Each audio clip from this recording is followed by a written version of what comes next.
Նայեք ձայնագրությունների մեջ ըստ իրենց հրապարակած քննչականի ձայնագրությունների մեջ ասում է, որ ասես չընտրեն նրանց ենթադրվում է իշխանություններին։ Դա ինչ կարելի է որակել։ Քննչականը դա որակել է հանցագործություն։ Դուք դա որակում եք հանցագործություն։ Ես էլ եմ կոչ եմ անում, որ չընտրեն իշխող ուժին։ Քանի անգամ եմ տենց կոչ արել։ Դե ինձ էլ բռնեք տարեք։ Հիմա էլ եմ կոչ անում, որ ընտրություններին չընտրեն քաղաքացիական պայմանագիր կուսակցությանը։ Եթե դա քրեորեն հետապնդելի արարք է, թող ուրեմն ինձ էլ բռնեն տանեն։ Դες պիտի երկրի 90%-ին բռնեն տանեն, բայց առաջինը թող իրանց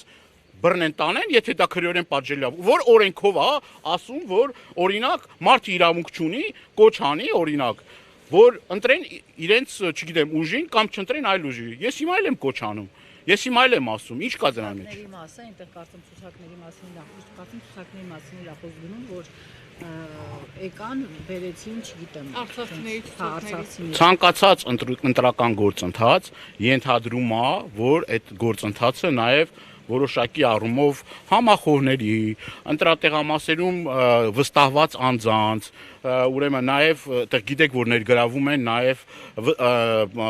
կներեք բանի ներկայացուցիչ, ընտրական հանձնաժողովի ներկայացուցիչներ, շտաբի անդամներ, չգիտեմ, տարբեր մարդիկ են, չէ՞, ընդգրկվում, այսինքն ինչ նշանակում, եթե մեկի տանը թուղթ գտնեն, որի վրա գրած անուն ազգանուն,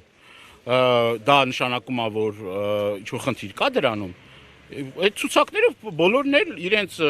ընտրությունների ժամանակ կոնկրետ որոշակի ցուցակներ են նայում տեսնելու օրինակ այդ մարդը գրանցված է թե գրանցված չի այդ տվյալ ընտրատեղամասում քանի մարդ կա ինչքան է մասնակցությունը ինչքան մարդ է մասնակցել ընտրություններին եւ նաեւ դա ենթադրում է որ ընտրական process-ները ենթադրում է նաեւ իրենց համախոհներին որպեսզի ներգրավեն ընտրական process-ներին ու այլ բան է որ ինչ որ մեկին ասեն որ գիտես ինչ կա ստիպել են ինչ որ մեկին պարտադրել են, ինչ որ մեկին, չգիտեմ ես, չկա չէ նման բան։ Այդպես քննչական կոմիտեն որակում է։ Դե եթե կրկնում եմ, եթե նման որակավորում են տալիս, ուրեմն ցանկացած ընտրություն աբսուրդ է։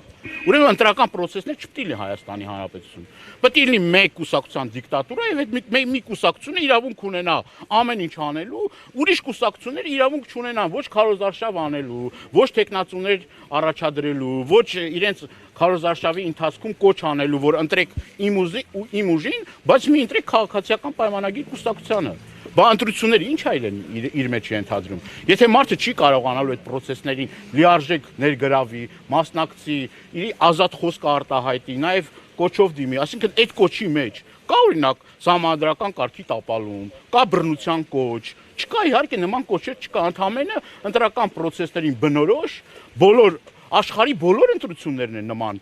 եղանակով արվում։ Չկա մի պետություն, որ այլ ձև է քարոզարշավը կամ ընտրական process-ները տանում։ Այստեղ այլ հարց է, թե ինչի համար են այս ամեն ինչը անում։ Անում են նրա համար, որովհետև վստահ են, որ իրենք չեն ընտրվելու եւ նման գործելավոճով փորձում են վախի մթնոլորտ ստեղծել եւ մարդկանց հնարավորություն չտալ գալիք ընտրություններին մասնակցելու, ներգրավելու, վստահված անձ լինելու, հանձնաժողովի անդամ լինելու, ընտրական process-ներին ներգրավելու։ Մարդ կա օրինակ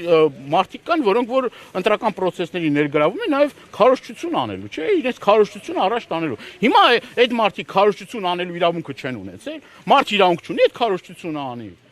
Այսինքն լրիվ աբսուրդի ժանրից է, չկա նման բան։ Ասում, եթե մի կուսակցություն կա, որ ընտրական process-ները խախտվել է, կա եւ փաստագրված այդ խախտումները, դու գիտեք ընտրություններից առաջ ինչ սեղաններ են գցում, ինչ բարեգործություններ են անում, իրենց, այսպես ասած, դպրոցի տնօրեններ ինչ ցուցակներ են կազմում,